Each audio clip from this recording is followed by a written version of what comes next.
Paz e bem, irmãos e irmãs em Cristo.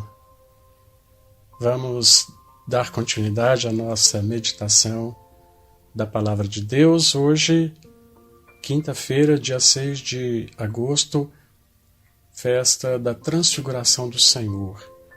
Vamos ouvir o Evangelho de Mateus, capítulo 17, versículos de 1 a 9. O Senhor esteja convosco, Ele está no meio de nós. Proclamação do Evangelho de Jesus Cristo segundo Mateus.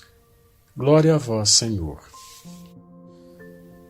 Naquele tempo, Jesus tomou consigo Pedro, Tiago e João, seu irmão, e os levou a um lugar à parte sobre uma alta montanha, e foi transfigurado diante deles. O seu rosto brilhou como o sol, e suas roupas ficaram brancas como a luz.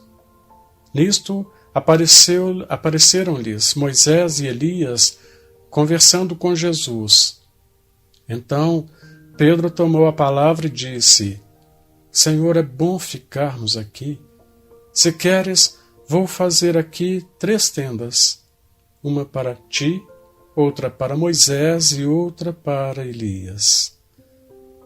Pedro ainda estava falando quando uma nuvem luminosa os cobriu com sua sombra.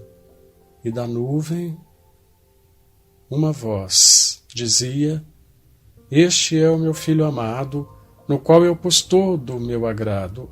Escutai-o.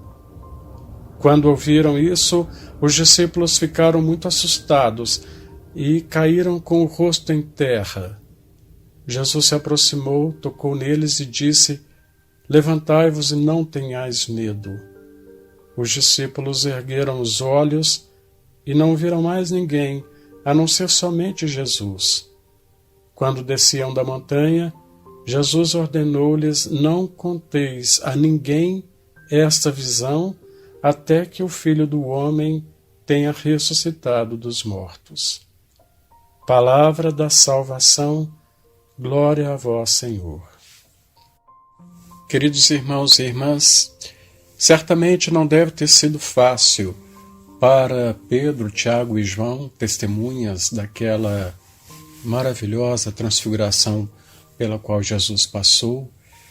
Não deve ter sido fácil para eles guardar isso em segredo como Jesus pediu, mas certamente eles o fizeram, porque foi um pedido muito direto feito a eles. Não é como alguns pedidos que Jesus fez, por exemplo, às multidões, depois de alguns milagres que ele realizou.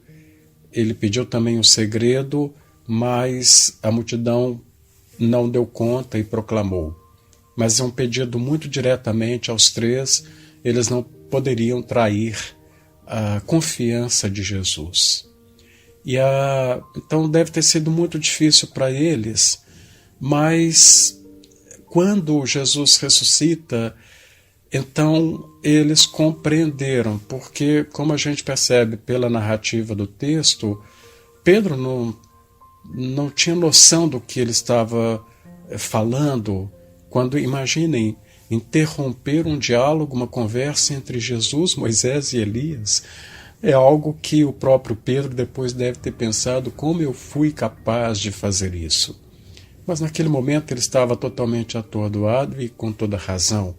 Imaginem, Jesus com o rosto brilhante como o sol. É possível isto? As suas roupas brancas como a luz. É possível isso? É inimaginável, mas é o que eles estavam ali vendo diante de seus olhos. Então, a ressurreição de Jesus depois, ela vai confirmar ou esclarecer, melhor dizendo, ela vai clarificar, ela vai permitir a eles compreender este momento. Por quê? Porque, na verdade, toda a vida de Jesus aponta para a ressurreição, desde o anúncio do anjo, desde quando Gabriel fala com Maria do que estava acontecendo em seu seio, do que iria acontecer nela, ali já está apontada a ressurreição de Jesus de alguma forma. Então, e por outro lado, a ressurreição de Jesus lança uma luz sobre todos os acontecimentos da vida de Jesus. Então, este testemunho dos que depois, obviamente, eles aí também cumprindo a ordem de Jesus, depois da sua morte e ressurreição, eles revelam esta visão que eles tiveram, é parte, na verdade, de todo esse conjunto que vem nos mostrar a grande maravilha de Deus em Jesus Cristo, no qual está reunida toda a história. O que veio antes, Moisés e Elias são representantes disso, e o que vem depois, Pedro, Tiago e João, não são representantes apenas dos apóstolos daquele momento, mas são representantes de todo o tempo da igreja.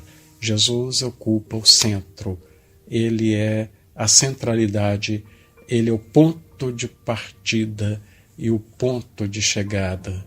É nele que todas as coisas encontram o seu sentido. Como diz João no início do seu evangelho, por ele, para ele, todas as coisas foram feitas. E sem ele, nada do que foi feito, nada existe de tudo o que foi feito. Então, irmãos e irmãs, deixemos esta luz tocar também os nossos olhos, a nossa inteligência e o nosso coração. Oremos. Ó Deus, que na gloriosa transfiguração do vosso Filho confirmastes os mistérios da fé pelo testemunho de Moisés e Elias e manifestastes de modo admirável a nossa glória de filhos adotivos, concedei aos vossos servos e servas ouvir a voz do vosso Filho amado e compartilhar da sua herança. Por nosso Senhor Jesus Cristo, vosso Filho, na unidade do Espírito Santo. Amém. O Senhor esteja convosco, Ele está no meio de nós. Abençoe-vos o Deus Todo-Poderoso, Pai, Filho e Espírito Santo. Amém. Irmãos e irmãs, fiquemos todos em paz.